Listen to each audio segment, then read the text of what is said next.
This new year, Goal 90 drops something special, football-inspired phone cases made for the Goal 90 fam. From club colours to country pride, we've got you covered. And the best part? Customise it with your name and number. Head to the Goal 90 shop and get yours now. In recent years, Liverpool have started to shift focus to recruitment of young players.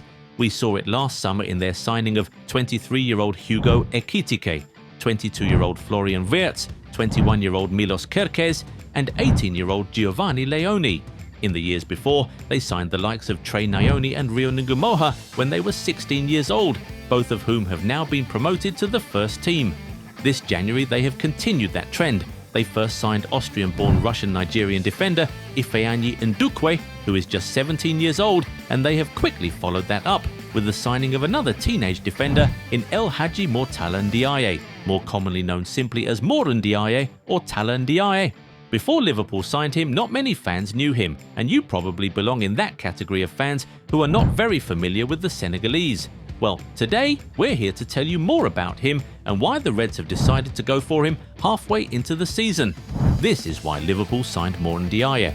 First of all, he is a centre-back, and that's one position where Liverpool need younger players. They have young midfielders, young attackers, and even young fullbacks, but almost all of the players they have at centre-back are old. Virgil van Dijk is 34 years old, Joe Gomez is 28, and Ibrahima Konate is 26. And in Konate's case, it is still uncertain what the future holds for him.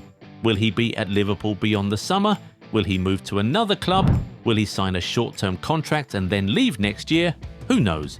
But whatever happens, provided his future is still uncertain, it was very wise for Liverpool to start looking for a long-term solution. Also, if you remember, 18-year-old Leoni was signed in the summer, but unfortunately, he picked up a bad injury before the season even really began, which ruled him out of the entire campaign.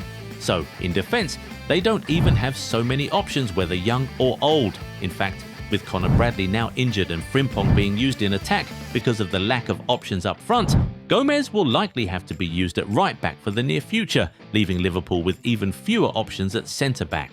So Ndiaye could really be seen as a signing for the present and for the future.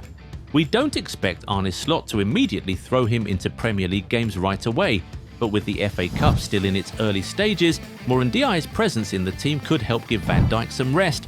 He is described by multiple outlets as a left-sided centre-back, so it is expected that he's coming in primarily to be a Van Dijk understudy. The Reds monitored him at the 2025 Under-17 World Cup, where he represented Senegal. He helped the West African nation to finish at the top of a group which had Croatia, Costa Rica and the UAE. With Ndiaye at the back, Senegal managed to avoid losses in their 3 group games, but more importantly, they didn't concede a single goal in any of those games. In fact, Senegal only conceded 1 goal all tournament thanks, in part, to this giant they had in their defence. But when you look further into how he plays, you further understand why Liverpool decided to sign him at 17. We'll get into that in a second, but if you aren't yet subscribed to the channel, this is the perfect time to do that, so you never miss out on our amazing content. Done?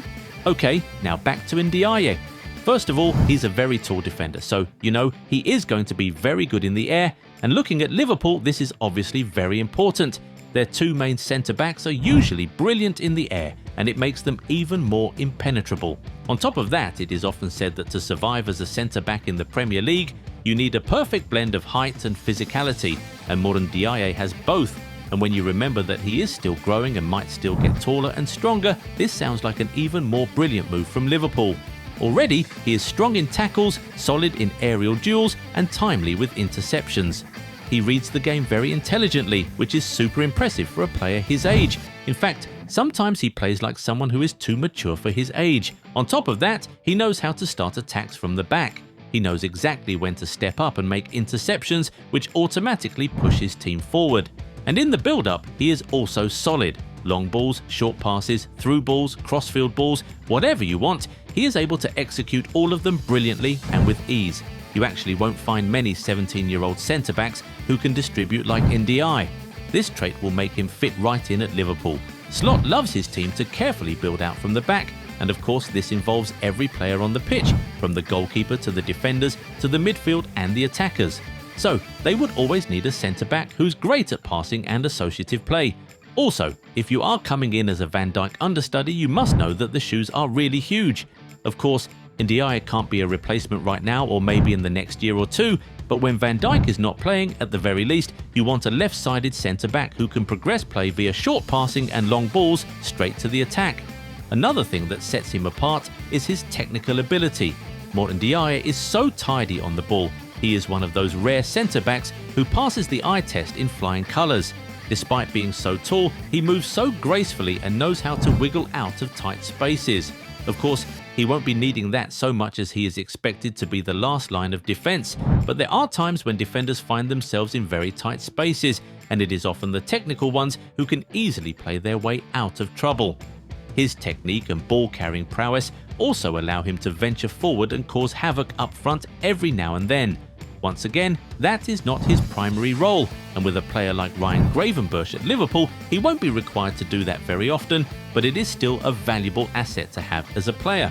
All in all, we see Mor Ndiaye being a very good signing for Liverpool, especially in the long term. The truth is that despite how reliable Van Dijk still looks at the age of 34, sooner than later, he will start to decline and the club will have to say goodbye to him. So it is very wise that they are already planning for a future without their captain, and what better way to do that than to have his potential replacement come in and learn from the legend himself. Also, the fact that Ndiaye is coming in young and without massive hype or a huge price tag hanging over his head means that he can come in and take his time to adapt without any pressure. He will have to get used to a new country, a new culture, learn a new language, and get used to a new style of play. It is definitely a lot for anybody, but what better time to do that than when you're young? He has not been bought to come and save Liverpool's season or anything like that, so he will be allowed to settle in at his own pace, but it is now time to hear from you guys. What do you think about this signing? Was this a brilliant move from the Reds, or do you think that Liverpool are just needlessly stockpiling young talents? Was it a good career choice for the teenager, or did he make a massive leap too early? Get in the comments and tell us what you think. If you enjoyed this video, give it a thumbs up and subscribe to the channel. Also, turn on the bell notification so you never miss out on new content. Catch you in the next one. Bye.